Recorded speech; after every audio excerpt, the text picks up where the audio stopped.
ये कहानी है एक ऐसे युद्ध की जो लड़ा तो भारत की जमीन पर गया, लेकिन जिसकी डोरियां हजारों मील दूर यूरोप से खींची जा रही थीं। ये कहानी है भारत के इतिहास के उस दौर की जब हमारे राजा और नवाब विदेशी व्यापारियों के हाथों की कठपुतली बन गए थे। जरा सोचिए, दो पड़ोसी देश इंग्लैंड और फ्रांस, उनकी दुश्मनी यूरोप में थी, लेकिन तलवारें भारत में खनक रही थीं। दक्षिण भारत का वो कोरोमंडल तट, जो कभी मंदिरों की घंटियों के लिए जाना जाता था, अचानक तोपों की गर्जना से गूंज उठा। इतिहास इसे कर्नाटक युद्ध कहता है, लेकिन असल में ये भारत पर कब्जे के लिए खेला गया पहला सेमीफाइनल था। अगर आप इस युद्ध को नहीं समझते, तो आप कभी नहीं समझ पाएंगे कि मुट्ठी भर अंग्रेजों ने करोड़ों भारतीयों पर राज कैसे किया। 18वीं सदी की शुरुआत, मुगल बादशाह औरंगजेब की मौत हो चुकी थी। दिल्ली का तख्त कमजोर पड़ गया था और भारत छोटे छोटे टुकड़ों में बिखर रहा था। दक्षिण में हैदराबाद के निजाम और कर्नाटक के नवाब आजाद हो चुके थे, लेकिन असली समस्या ये थी कि इन नवाबों के पास गद्दी तो थी, पर उसे बचाने की ताकत नहीं।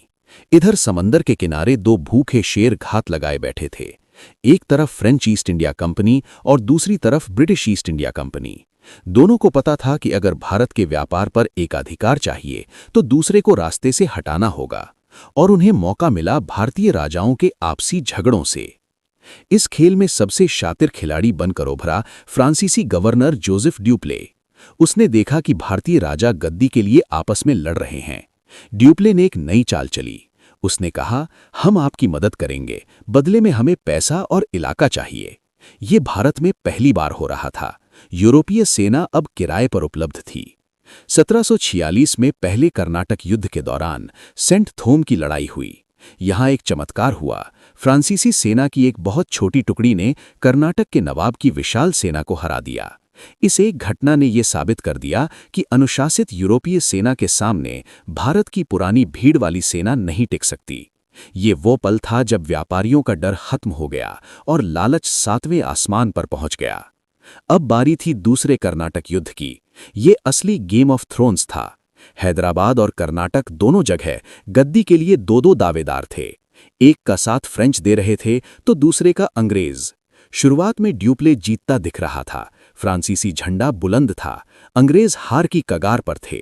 तभी एंट्री होती है एक युवा क्लर्क की, जिसने कलम छोड़कर तलवार उठा ली थी। उसका नाम था रॉबर्ट क्लाइव। क्लाइव ने एक पागलपन भरी योजना बनाई। उसने दुश्मन की राजधानी आरकोट पर हमला कर दिया, वो भी सिर्फ 200 सैनिकों के साथ। 53 दिनों तक उसने भूखे प्यासे रहकर किले को बचाए रखा। क्लाइव की इस जिद ने पासा पलट दिया। ड्यूप्ले का सपना टूट गया और उसे वापस फ्रांस बुला लिया गया। ये अंग्रेजों की पहली बड़ी जीत थी। कहानी अपने अंजाम तक पहुंचती है तीसरे युद्ध में, 1760 के वांडीवॉश के युद्ध में। ये कोई छोटी मोटी झड़प नहीं थी, ये आर पार की लड़ाई थी। यहां अंग्रेज जनरल आयरकोट ने फ्रांसीसी सेना को बुरी तरह कुचल दिया। इस हार ने भारत में फ्रांसीसी साम्राज्य के ताबूत में आखिरी कील ठोक दी।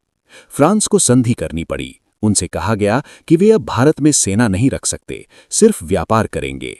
पूरा मैदान अब अंग्रेजों के लिए खाली था। कर्नाटक युद्धों ने यह तय नहीं किया कि भारत पर कौन राज करेगा, लेकिन ये जरूर तय कर दिया कि भारत पर कौन राज नहीं करेगा, और वो थे फ्रांसीसी। कर्नाटक के युद्धों ने अंग्रेजों को दो चीजें दी। पहली, एक अजेय सेना, और दूसरी ये आत्मविश्वास कि भारतीय राजाओं को आपस में लड़ाकर हराया जा सकता है। इसी आत्मविश्वास और इसी सेना को लेकर रॉबर्ट क्लाइव बंगाल की तरफ बढ़ा, जहां प्लासी का युद्ध उसका इंतजार कर रहा था।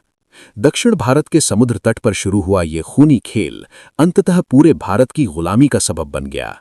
ये इतिहास हमें याद दिलाता है कि जब हम अपनी ताकत नहीं पहचानते, तो कोई और हमारी कमजोरी का सौदा कर लेता है। अगर आपको इतिहास की ऐसी ही गहराइयों में उतरना पसंद है,